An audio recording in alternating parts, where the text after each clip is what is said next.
Welcome to the Eversio Experience podcast. I'm Brandi Garden, the co-founder of Eversio Wellness, and I'm here with my co-host, Desiree Caruso, who has a background in naturopathic medicine. We're here to talk all about the world of mushroom wellness because mushrooms are critical to the maintenance of our physical well-being and our collective mental health. We believe mushrooms are symbols of interconnectedness, and we're so excited to connect you with the health, wellness, and wisdom that they have brought us on our journey to this moment. Our ancestors had deep cultural connections to mushrooms, but today they remain understudied, undervalued, and often misunderstood by much of modern society. So we are here to change that. Eversio means change, and it's our mission to change lives through fungi. There's a mushroom for every moment. And we're so glad you're here to share this moment with us. All right. Hello, everybody. Welcome back to another bi-weekly episode of the Eversio Experience podcast. I am Brandi Garden, the co-founder of Eversio Wellness, and I am here with my fabulous co-host, naturopathic Dr. Desiree Caruso. If you are new to our little podcast family, we want to welcome you to the show. We're so glad that you are here, taking the time to learn something that we promise, especially today, is going to make your life better. I love this episode, and I want you to pat yourself on the back right now for taking responsibility for your own health, because that's what this is all about. That's why you've tuned in. There's some things that you should know about us before we jump into today's episode that you might have missed if you are joining us for the first time. And it's actually my best friend that reminded me, we've been doing this podcast for a year now, and some people don't know how cool it is about the connection between Dr. Desiree and I. So the thing that is often most interesting to our listeners is how Dr. Desiree and I came to work together. So, of course, right now we work together at Eversio HQ each day. We help to create therapeutic-grade mushroom extract products. We provide education to our community about the undervalued power and intelligence of mushrooms of all kinds. That's our super nerdy passion. But Desiree and I actually worked together long before Eversio even existed, even was a twinkle in my eye. When Desiree was just 10 years old, she was a student in my grade 4 class. That's right. I was a teacher for 20 years before following my heart here to the kingdom fungi. And Desiree, well, she was an elite soccer playing honor roll student who left grade 4 and ended up in the world of naturopathic medicine after treatment for a couple of concussions that really left her less than satisfied with the conventional Western medical system. And by way of some fantastic synchronicities, we have ended up here. Soul sisters on a mushroom wellness journey, sharing our nerdy passion with all of you in the Eversio community who tune in each month or each week to hear something new about natural healing. So we like to say that obstacles often become our opportunities, and we are so glad that our unique healing journeys brought us back together after all those years apart. Yeah, it's so cool. And, we also want you to know that when we did start this podcast in 2024, we began with monthly episodes that were all about the research on functional mushrooms related to specific health and wellness topics that are really important to us and also to all of you. So we recorded these episodes that were dedicated to the brain and hormone health and the immune system, cyclical living, men's health, and gut health. So we covered those big, heavy-hitting topics. And then we moved into interviewing a couple of different guests from the wellness space, some of our most cherished friendships, and we talked about sustainability. And then we ended the year with an FAQ episode where we answered all of your burning questions about mushroom wellness and the Eversio experience. But today we're excited to add a missing link because there's an important health topic that came up and was discussed in a few of our previous episodes. But today we're going to dive deep, and we are dedicating a full episode to mushrooms and the heart. And we're so excited that synchronistically, just like Brandi mentioned, we love synchronicities. This episode is airing on Valentine's Day. So episode 14 on the 14th, all about the heart on Valentine's Day. So it's going to be awesome. I'm a slightly obsessed collector of synchronicities, which you will all be able to read about in my new book coming out in the spring. There's a whole chapter dedicated to that. So I already know this episode is going to be one of our favorites. Episode 14 on the 14th about the heart on Valentine's Day.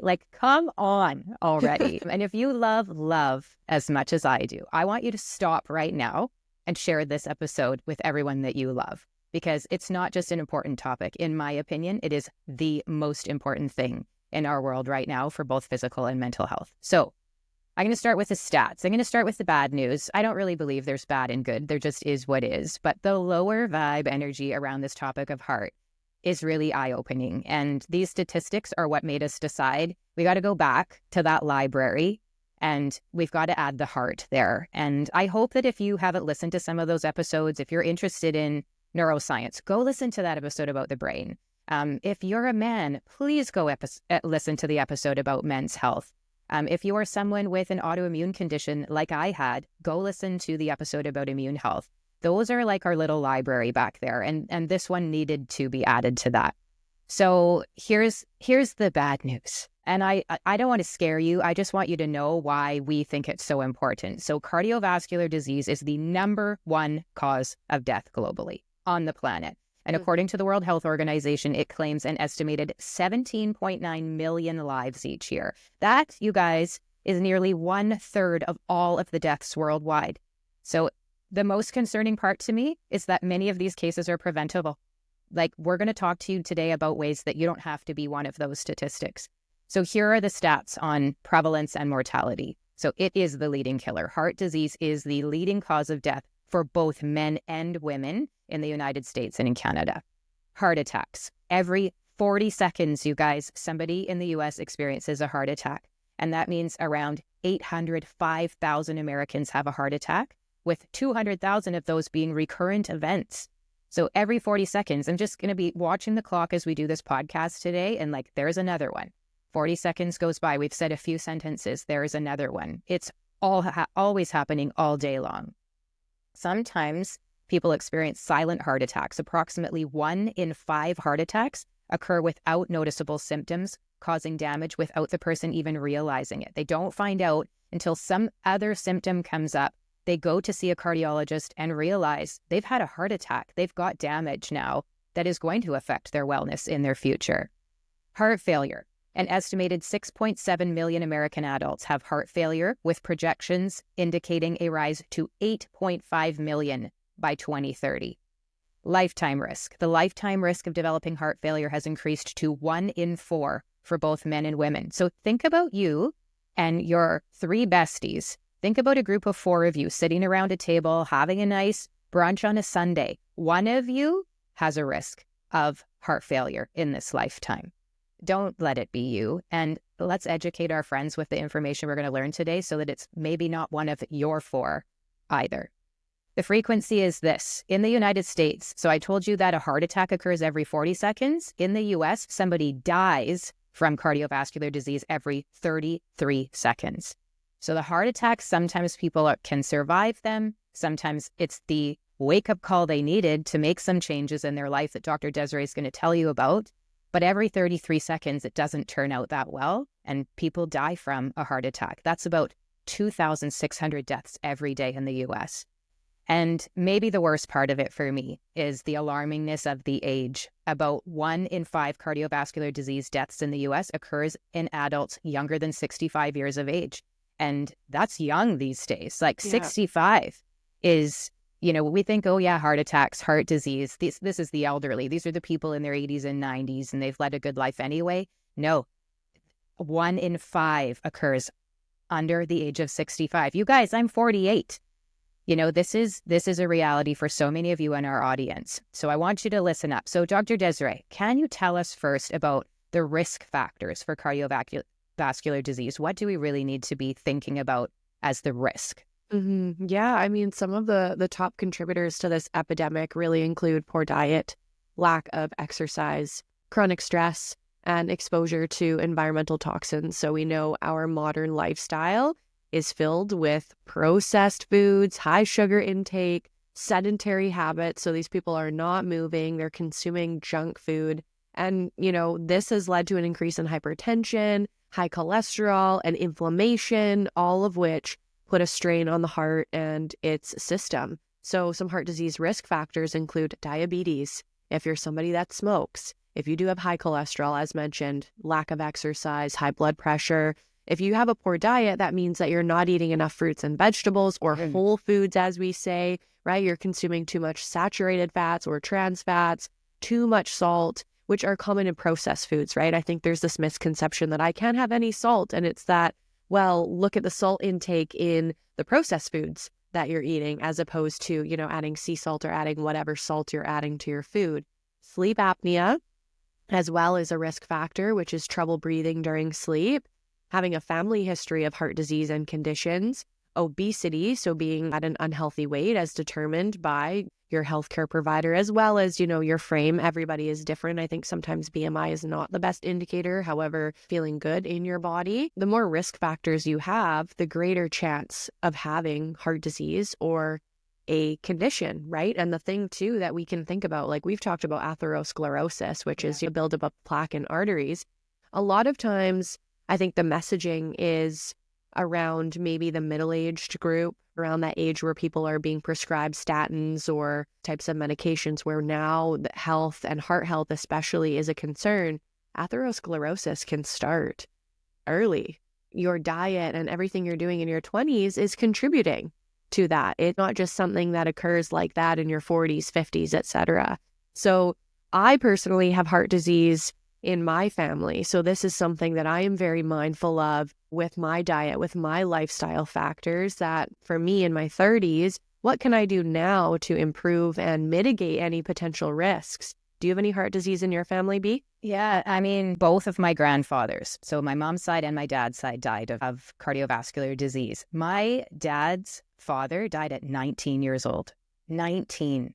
Wow. From heart disease. So it's definitely on that side of my family. My dad takes medications to manage some of his cardiovascular health. On my mom's side, my grandfather died. I want to say he was in his late 40s, but I remember that. I was 5 years old when he died.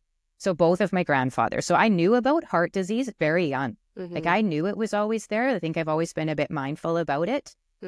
So I definitely have the connection there. Craig, my husband, the other co-founder of Eversio Wellness, is very mindful because he also has it on his side of the family. Lots of people with high blood pressure over there. And Craig's an extreme athlete. He's done Ironman, multiple triathlons, always training and stressing his heart and eating crazy diets. Like Craig's done all the diets. And when he was doing the keto diet, our family doctor asked him about his cholesterol. And he was like, I've had it tested. It's not a big deal here and there. But he did get it tested and he's been obsessed with testing it since. So he's always very mindful because his cholesterol has run a bit high. So at our house, we are very aware that there are these risk factors, but that we are in control of how we can manage that risk. Something that's interesting to me, the connection, not necessarily just in my family, but in my circle of friends, is the connection between metabolic health and heart disease. Because, metabolic health and heart disease are deeply interconnected, and poor metabolic health increases the risk of cardiovascular disease because it contributes to high blood pressure, to high blood sugar, to insulin resistance, to inflammation, which is what I dealt with for 20 years, and abnormal cholesterol levels, which is what Craig's always concerned about. So when we talk about metabolic syndrome, this is that cluster of conditions that raise the risk of heart disease, stroke, type 2 diabetes. So the cluster that we talk about is high blood sugar. This is insulin resistance, and this can lead to inflammation and damage to the blood vessels. So that's how it's related. The actual vessels themselves, it's not just always talking about the heart as an organ, as a pump, but these vessels leading to it. High blood pressure, which you mentioned is hypertension, forces the heart to work really hard and increases strain in the heart. We have a blood pressure monitor right here in our house because we have family members that are constantly monitoring that because it's something they've been told. Like hypertension is something you need to be mindful of all of the time. Abnormal cholesterol levels, as mentioned, high LDL or the bad cholesterol, low HDL, the good cholesterol, can contribute to those plaque buildups in the arteries. We have to be mindful of that. And then there's the toughest one to talk about. It's the excessive abdominal fat. So we call it obesity. We can call it being overweight. It's such a sensitive topic, and then we don't talk about it. But we're talking about it today because it is something that we can encourage people to manage and be mindful of. So when people have that excessive abdominal fat, this visceral fat releases inflammatory chemicals that promote heart disease. That's facts. That's science. I think we have to be mindful of that. And I'm not an overweight person, but I had horrible inflammation. And we know that poor metabolic health increases inflammation and oxidative stress. So the inflammation question can be like, I think we've heard the term skinny fat. We're talking about this risk inside your vessels that you can't see unless you have a cardiologist helping you with that. But the good news is lifestyle changes, like Dr. Desiree mentioned, whole nutrient-dense diet. And it doesn't have to be one diet for everyone. It's just something that is make a change that is healthier for you. Regular movement. And today we're going to talk a lot about what was the game changer for me and my inflammation is stress management, because these can improve both your metabolic and your heart health. And that means we're always looking for where we can get this help. And you know us, we're going to talk to you about mushrooms. So Dr. Desiree, how can mushrooms play a role in supporting heart health? What do we know about mushrooms and the heart? First off, we know that functional mushrooms can be supportive as an antioxidant. And we know specific functional mushrooms have higher sources of ergothioneine. And we've talked about ergothioneine before, and maybe not necessarily so much on a podcast. I think it might actually need its own episode. But 100%. yeah, ergothioneine is being coined by researchers as like the longevity vitamin, because they think this molecule is so important for health that at some point it will be termed or known as a vitamin. And it's been shown to really help with antioxidant support and mitigating the oxidative stress for our cells. So for example, oyster being one of the highest sources of ergothioneine, because our body cannot produce it ourselves. We need to consume it from our diet, mushrooms being one of the highest sources, and oyster mushroom being the highest of all of the functional mushrooms. And ergothioneine has been associated with particular conditions that are correlated with oxidative stress and a high amount of oxidative stress. And they found in research that these particular tissues that are highly sensitive to oxidative stress have higher amounts of the transporter for ergothioneine. And so there's that piece from the ergothioneine and antioxidant perspective. But then there's also, how can functional mushrooms help from a heart perspective with respect to cholesterol and things like that? And beta-glucans can be something that can help to mitigate that. So there's this one study for oyster, for example, and they were examining, can oyster have cholesterol lowering properties? Because for a lot of individuals, the cholesterol piece is something that is really important, and it's an important risk factor for people, especially with respect to diet, because we all know that it can be really challenging to change our diet, right? It's challenging to change the things. As we've talked about before, some of these foods are chemically designed to satiate us and to give mass dopamine hits for us, that it's like this addictive cycle, changing that. But they were examining this one cholesterol lowering medication, lovastatin, and this lovastatin inhibits the production of cholesterol in the liver because it blocks the enzyme HMG-CoAs reductase. So this particular enzyme, that's a mechanism of action for these medications. So beta-glucans, they were looking at, so they're complex carbohydrates. They can also help to lower cholesterol by binding to bile acids in the intestines and reducing their absorption. So now we're actually excreting it as opposed to reabsorbing it, contributing to more cholesterol. Thank you, mushrooms.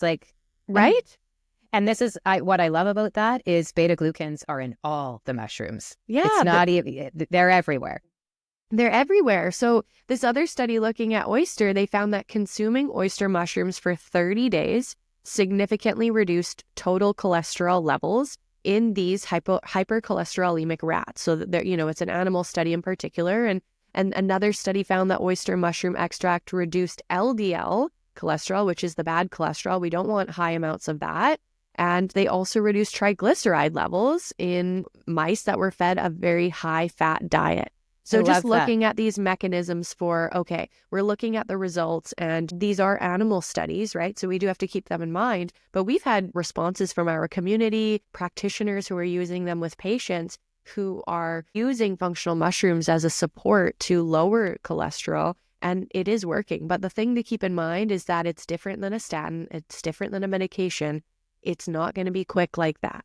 It does take time, just like all things, right? When you're making these lifestyle modifications. But then with consistent use once the start, and this was correct. So that there was a beautiful study. Yes, it was an animal study. That study inspired us to do the N of 1 study on Craig. Yeah. And when we were formulating 6MB, our product that has oyster mushroom in it, this was the inspiration. And we were lucky at that time to have access to raw, organic, high extraction ratio oyster extract. And yeah, we were pretty heavy dosing him on that to see, and it for sure brought his cholesterol levels down.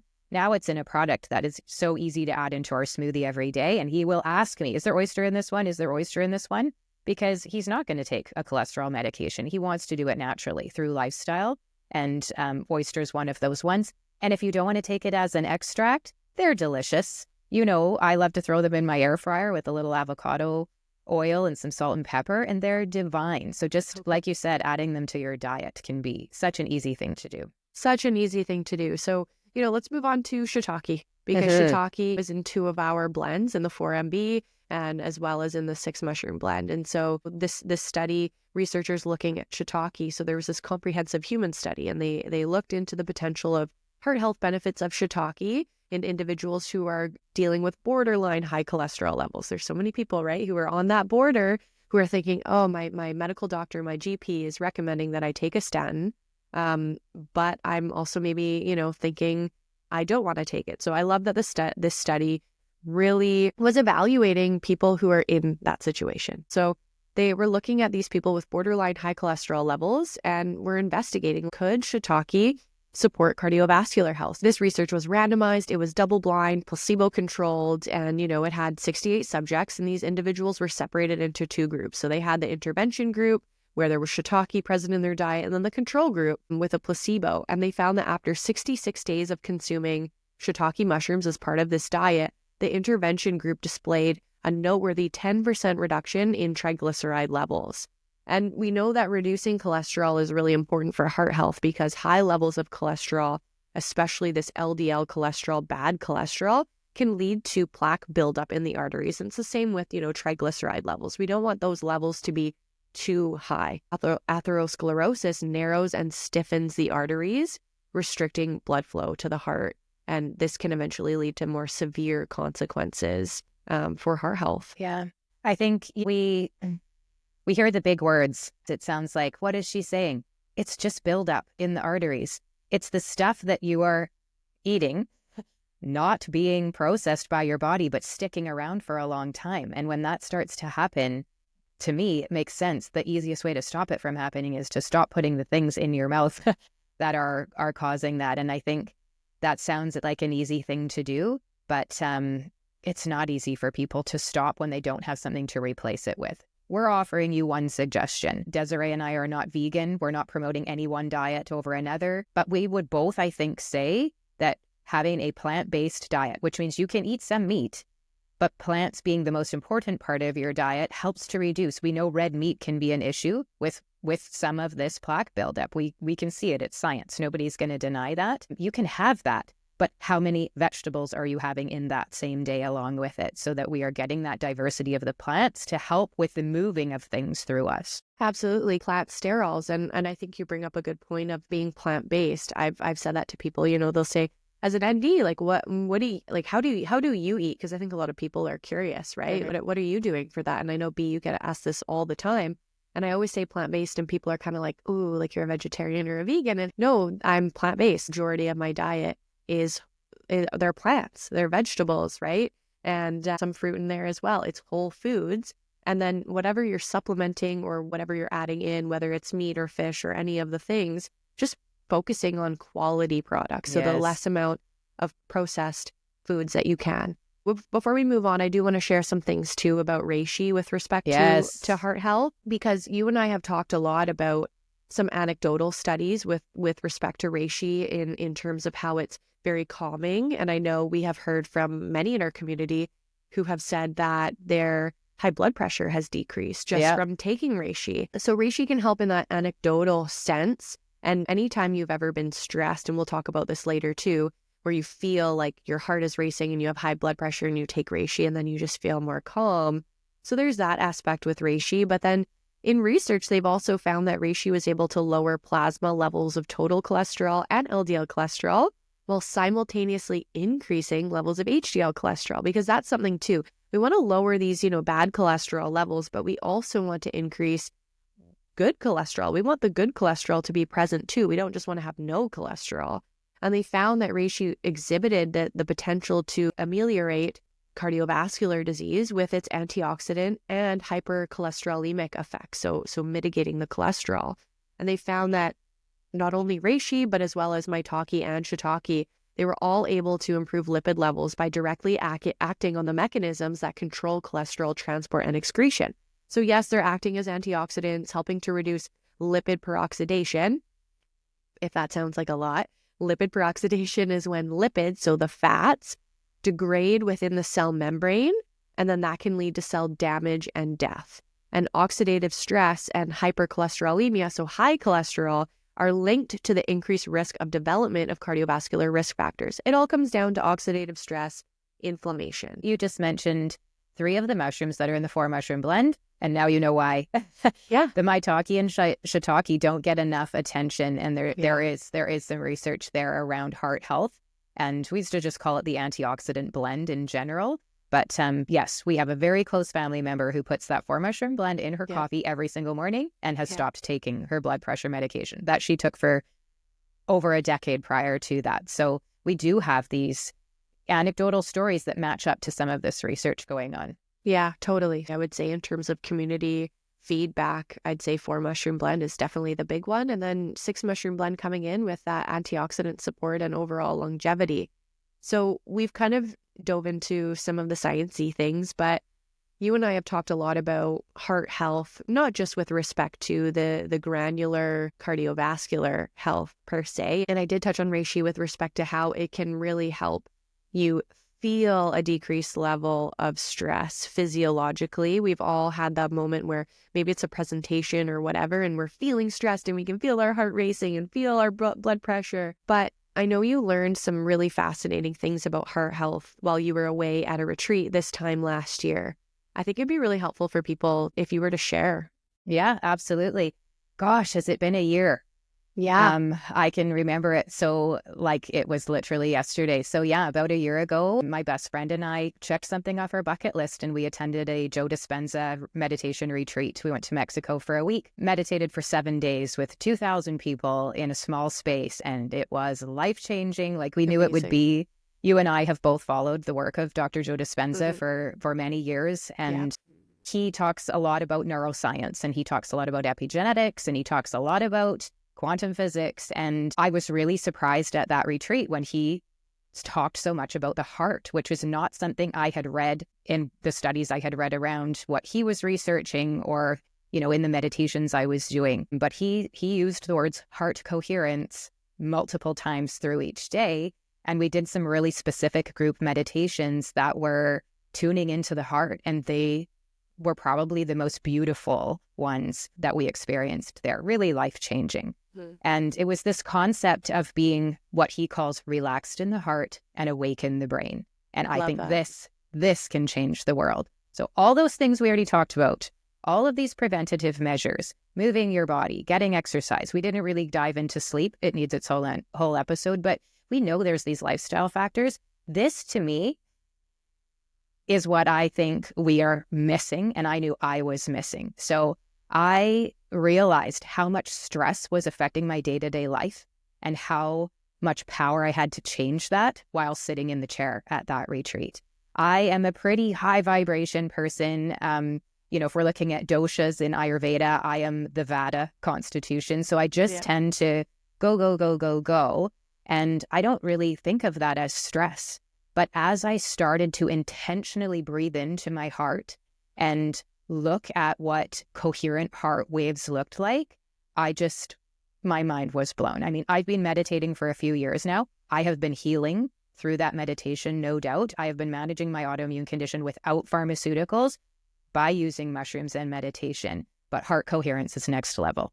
So I came home from that retreat with a new, yes, yes, yes to all the things I'd already been doing, super addicted meditator. Desiree, I think, thought I was on drugs for a week. I was not. Something biological happened to me. Yeah, it did. No doubt. But I started researching heart math and the Heart Math Institute. And I convinced Dr. Desiree to actually take a course with me last summer through the Heart Math Institute. And we both loved it. And I think we learned to use some really like super simple tools and techniques that I use daily now and try to encourage my family to use daily. And I think these are techniques that they just transform how you see the world. So there is this fascinating relationship between the heart and the brain is what it all comes down to. And researchers have discovered that the heart has its own intrinsic nervous system that sends a lot of information to the brain, affecting the way that we think and the way that we feel and the way that we perceive things. And this means that it can affect our stress, which to me is the risk factor that it costs us nothing to change that one thing, which is, it's this silent killer. So the heart actually sends more signals to the brain than the brain sends to the heart, which is not what I went to that retreat believing. And scientists refer to this as the little brain in the heart. So there are neurons, and I'm nerdy about neurons. Like, if you haven't listened to that brain episode, go back and hear me nerd out about neurons. Nerdy about neurons. I had a seizure years ago, and probably as a side effect to the pharmaceutical I'd been taking for over a decade, I saw my brain on an MRI. It was not good, guys. And I walked out of that MRI, out of that neurologist office, and I was after a higher neurogenic rate. I wanted to produce more neurons. I wanted neurogenesis. I needed to regrow my brain. And that's how I found Lion's Mane, and that's how I left teaching and started this company, The Big Long Story. And until that day, I did not know that we had neurons around and in our heart. They're not just in our brain. And when I'm taking Lion's Mane to affect nerve growth factor that is helping my brain, I never even thought about the fact that that Lion's Mane was also helping my heart, because it's also affecting the neurons that are there. And these neurons have long-term and short-term memory, just like the neurons everywhere else, and extensive sensory capabilities. So the heart and brain communicate with each other. It's happening right now. It's happening all the time. It's this complex dance as we experience emotions throughout our day. And we don't talk about emotions enough. I think so many people have grown up being told to ignore their emotions or to push them down or to just think positive and calm down and push that away. But our emotions are information for us, and our body is experiencing them whether we are talking about them or not, so we might as well talk about them. Our heart rhythm patterns tend to reflect how feeling this information from our emotions is monitored. So by the emotional centers in the brain, where we perceive things like fear and anger, which produce one kind of heart rhythm, or joy and appreciation. Like, even when I say those words now, they feel different to us. So when we get bogged down with stress and worry and impatience and information overload, the heart rhythm has this jagged, irregular pattern. And we could see it at the retreat. We could literally see it happening for people. The resulting disorder or incoherence in the nervous system creates this static, and it causes the neurons in the brain to get out of sync.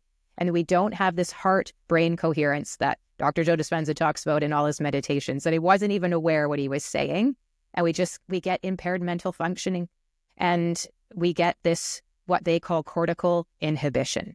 So we can feel less energy, we can feel drained with more brain fog. It makes it difficult for us to focus. But the upside is that when we experience feelings that in our course, Desiree, we learn to call them not negative or positive feelings or emotions, but renewing feelings like love and kindness and appreciation and compassion. We create these smooth, coherent heart rhythm patterns, and you can feel it.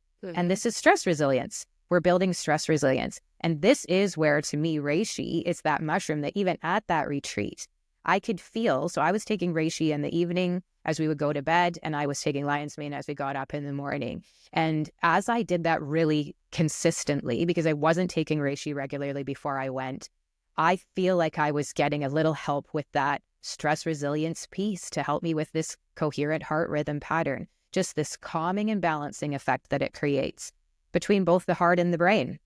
So this cortical facilitation that they all talk about is related to something that we hear so many people in the health and wellness space talking about, is HRV. And I think heart rate variability is confusing for people. It was confusing for me. You and Craig made me wear a Whoop strap for a while so we could measure my HRV. And I know you measure it, and so many people in our space do. But I wonder if you could give our audience a little all about HRV. Give us a little explanation of what's happening there. HRV means heart rate variability. It is a measure of our autonomic nervous system, and it is widely considered to be one of the best metrics for physical fitness and for determining our body's readiness to perform. So when you have a high heart rate variability, it means that your body is responsive to both sets of inputs. So parasympathetic, which is our rest and digest, and sympathetic, which is our fight, flight, freeze. So when it's high, it means that your nervous system is balanced and that your body is very capable of adapting to its environment and performing at its best. So on the other hand, if you have a low heart rate variability, one of those branches is dominating. And that's usually the sympathetic, which is sending stronger signals to your heart than the other branch, like the parasympathetic. So there are times when this is a good thing. For example, if you're running a race, you want your body to focus on allocating all of the resources to your legs, to your body to run. That is sympathetic activity, as opposed to digesting food. You don't need to be digesting food when you're running a marathon, right? Your body, it has this intelligence. It knows. It doesn't need to put effort into the parasympathetic activity. But if you're not doing something that active, low HRV could indicate that your body is working hard for some other reason. That could be that you're fatigued. It could be that you're dehydrated, you're stressed, you're sick, or you need to recover.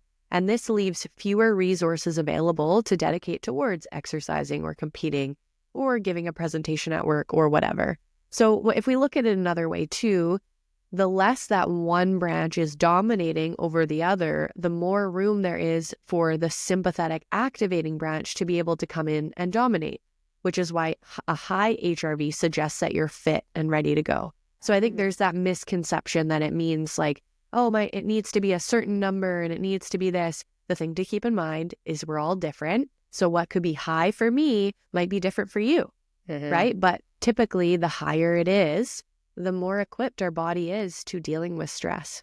That, you just changed my whole view on that. You explained that so beautifully, and I've actually looked into it before because Craig and I were a little competitive comparing our HRVs when we were wearing these biometric devices. And, I'm meditating, he's working out. So you could see what was happening. And I love how you explained that. Thank you so much. I think that's going to be so helpful to people. Rewind that and listen again. If you have been using the word HRV and talking to people about it, but you weren't quite sure, like I just got a beautiful picture in my mind of what was happening there. I love that. Thank you. Yeah. And I think it's cool too. We mentioned many times I wear the Whoop strap and I like it to really monitor biometrics, and HRV is one of those. Personally, I found it to be better than the Apple Watch, but that doesn't mean that it can't work for you. But it's so interesting to examine how certain things affect me. So for example, if I'm drinking alcohol, my HRV tanks the next day.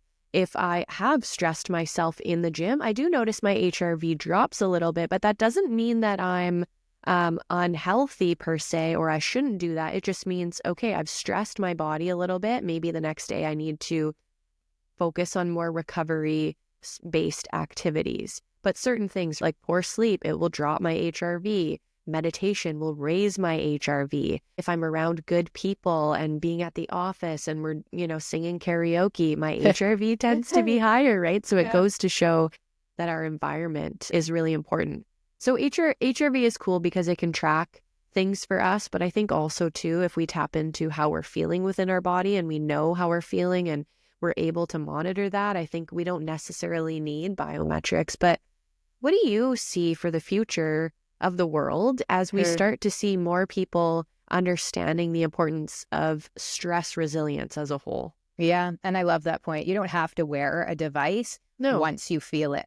Yeah. And I think I don't wear the devices anymore because I know it's like I could feel my HRV. I know when I'm stressed and I get stressed. Yes, I have all these tools around me. I've got these amazing access to these beautiful high quality mushrooms that I know are helping me build stress resilience. I have a beautiful meditation practice that I never go without in the morning. I'm surrounded by loving people. I've got I'm living in abundance, and I still feel like I'm glad that I did it, because I know what it feels like for myself when I can bring that down. So even before we started recording this podcast, I did the tuning into your heart meditation, the Joe Dispenza. It's a 30-minute meditation. It's recorded. You can go out and get it yourself. And I thought I was relaxed until I did that. It was 6 o'clock in the morning, and I could just feel my body dropping in. Yeah. And when you can feel your body drop from sympathetic into parasympathetic, like, how do you not smile and just go out in the world differently? Yeah. So yes, I think the world needs a revolution of love. I'm not afraid to say it. And I think cardiologists are going to start talking differently to their patients. I think we see a generation of cardiologists who are no longer just prescribing a pill, but they're telling people that it will help them to get trained in things like heart math and meditation, and to help them build stress resilience when they walk out of their office, and to not just mask surface symptoms anymore. So these are things that transform how you see the world. And it's not just woo-woo. This is cutting edge science by respected, well-respected doctors.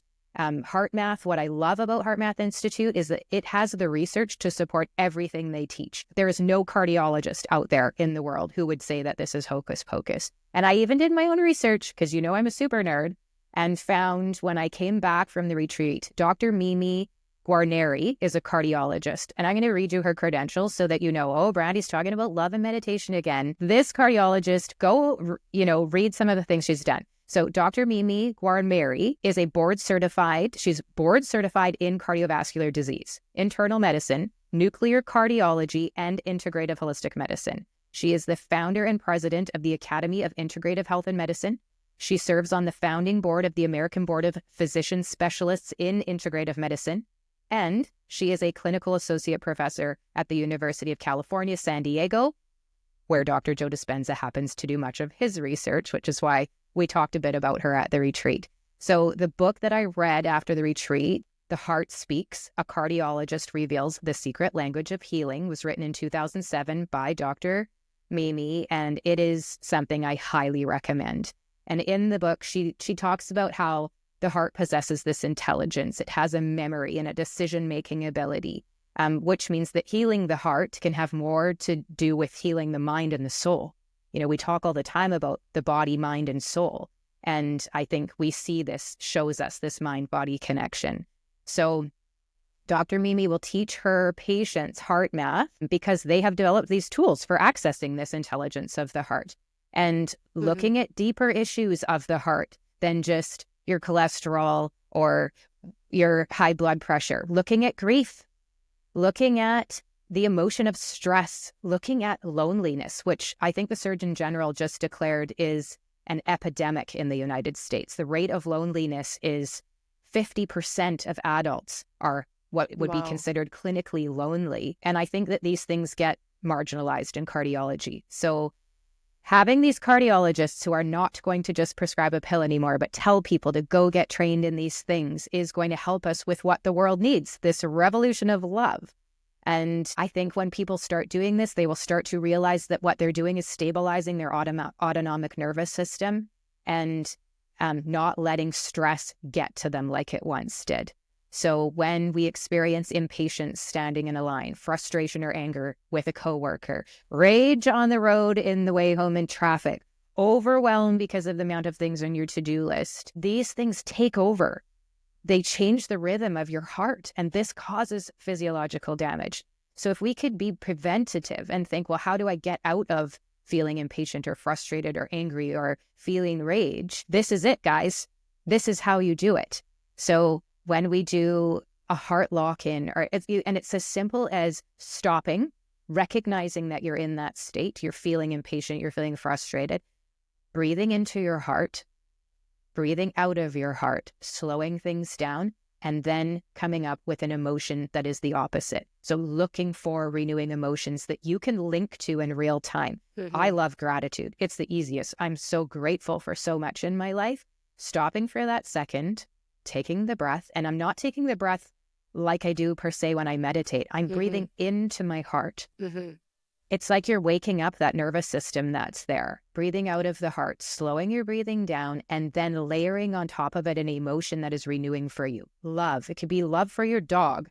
It could be gratitude for something that happened 10 years ago. Layering on a thought that is renewing with this emotion, with this breath, I'm telling you, will change your life. It will change your life. And not just your life, but people around you as well. So this happens for me in the car quite a bit.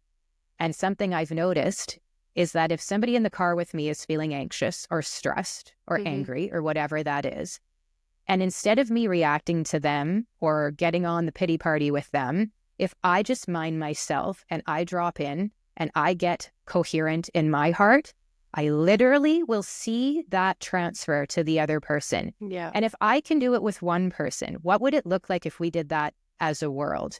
And we did this at the retreat. We know that as we became coherent in our heart, we affected the brain waves as well. We were able to meditate more deeply. And the people who had been having trouble meditating, who couldn't drop in, who couldn't drop from beta brain waves into the alpha brain wave state, they were all of a sudden able to do it. And there's great research on this, great research where they took a group of people through the HeartMath Institute and they put them into rooms, and at tables of 4, they would put 3 people who knew how to do the HeartMath techniques, who had the HeartMath tools, who were, experienced meditators, and one person who didn't. One person who was, all those people that you're thinking of right now that have no idea and will think this is woo-woo, at the table with them. And they asked everybody wearing monitors, so they're all being monitored for heart rate variability, for just general heart rate, heart waves, looking for coherence, and that just means this smooth wave. And as the people that knew how to do the technique started to drop in and become coherent, the person who literally was sitting there doing nothing, like what are these people doing? Because you can't see someone meditate, they became coherent as well, without doing anything. That jacks me up. That 100%. lights me up. 100%. And you can even think of it too. When you walk into a room and you're like, ooh, I feel the tension. Or you walk into a room and you're like, wow, this feels like great energy. Or you walk into a room with people who just have love and gratitude and just good energy. And maybe you're not feeling awesome. Maybe you've had some road rage in the car on the way to seeing them or whatever. But then you can just soften into that energy. It's the same with a pet. You're cuddling your dog or your cat, and you can just feel the connectedness and the synchronized breathing and energy of love. Yeah. So I think that we have this responsibility. If we can figure out not just how to address current cardiovascular disease we might have, but also to look at heart coherence. When we work on heart coherence, we could keep ourselves out of the healthcare system. Like, this is us taking responsibility for our own health, and it's free. This, to me, empowers people. It empowers people to do something on their own right now, today. If you can get your nervous system under control, everything else, I promise you, you guys, everything else falls into place. I know, because this was my autoimmune condition. I was not managing stress. I was the most stressed out teacher. Report card season was a, excuse my language, shit show for me and every other teacher in my school. And I just had no tools. I had no idea. And as I started to manage my stress, which thank goodness for adaptogens like medicinal mushrooms and meditation and connection and nature and all the things that I was ignoring for so long, getting that nervous system under control, everything else will fall into place. Yeah. We know stress kills people. We know it raises blood pressure. We know it causes congestive heart failure and arrhythmia. We know it causes diabetes. We know it causes osteoporosis. We know it causes cognitive decline. It causes headaches. It causes muscle spasms. We know stress does this. So if we know this, take that deep breath. Look at your life and ask, what can you do? What can you do? And I think when we learn that self-regulation is our responsibility, every human being has the ability to do it. It can take you less than a minute to find heart-focused breathing and think of something that you're grateful for. You can physiologically change what is happening in your body. It's the coolest thing. It's the coolest thing. And I think this is what's happening. I think we are going to raise the consciousness level of this planet to one of compassion, to one of love, and to one of tolerance. And this is my dream. And when I sit down every day to meditate, this is my dream. It's not just for me. It's for everybody that lives in this house. It is for my neighbors. Every time I meditate, I'm stretching further and further and further. And hundreds of thousands of people are doing this with me. Dr. Joe Dispenza hosts the Walk for the World, and people are doing this all over the world, hundreds of thousands of them. Saturdays, they are out there walking a meditation, listening to the same heart coherence meditation and bringing their vibration into one that can literally change others that have no clue what's even going on.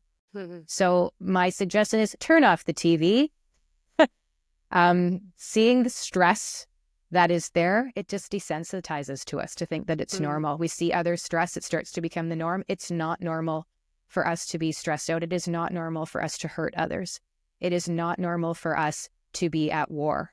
And we live in a world that we have natural disasters happening. We have people so upset about elections. We have people at war, and we feel helpless, but we're not. We can do this in our homes, in our cars, with our friends, with our family. And when we transform fear into love, we're going to change everything. It's a practice of coming back to the heart every single time you get triggered. So that's my challenge. When you get triggered today, I want you to think about your beautiful heart and how it has a brain in there. And I want you to know that people are inherently good. We all have a heart. And how are we going to activate the heart of humanity? It starts with you. It starts with you. So we're all going to do our best to be kinder, more accepting, more patient, and it is going to be a better, healthier world. One of my favorite quotes of all time is, hurt people hurt others, but luckily healed people heal others. Safe people shelter others. Free spirits free others. Enlightened people illuminate others, and love always wins. So shine your light of love on all who may cross your path in life, because what you do matters. Mic drop. And that is the episode about the heart.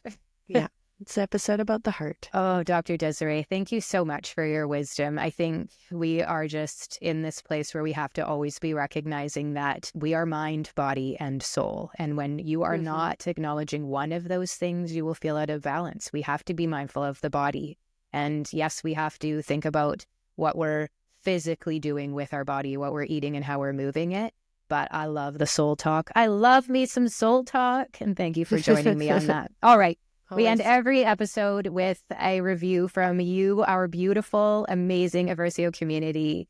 And today I'm going to talk about lion's mane because, you know, it's one of the mushrooms that I think really helped me to become a better meditator, helped me to increase my neurogenic rate, helped me build these neurons that just helps me drop in. So here is a review from a customer named Tara from the United States. And she says, 5 stars for lion's mane, progress in healing. And she says, after more than a year of being an Eversio wellness consumer, I have noticed a decline in my inflammation and an increase in my energy. And I haven't had a hot flash or a lupus flare-up in at least 6 months. Adding these fantastic mushrooms to my daily routine has made an amazing difference in my health and well-being. And I just love that for you, Tara. Those are the things we want to decrease and to incline. Thank you. I love that. My review is from Ashley in the United States. 5 stars for Chill Now. And she goes, Chill Now has been life-changing. I have done a lot of research regarding medicinal mushrooms and their use in the health and wellness space. I fully believe in their intelligence and ability to help our bodies heal. I deal with anxiety regularly and have many times reached to reishi to help me find some balance. Unfortunately, with other products, even with regular use for months, I felt no noticeable difference. I started to wonder if the extra money spent was even worth it.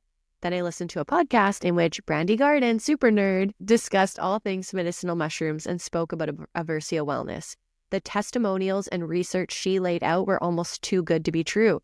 I decided to give it a try, and it has been worth every penny I have spent. The high potency and quality sourcing is what makes this product stand out from the rest. I am so happy I stumbled upon that podcast. Thanks, Ashley. Oh, we're so happy you did too. We're so happy you did too.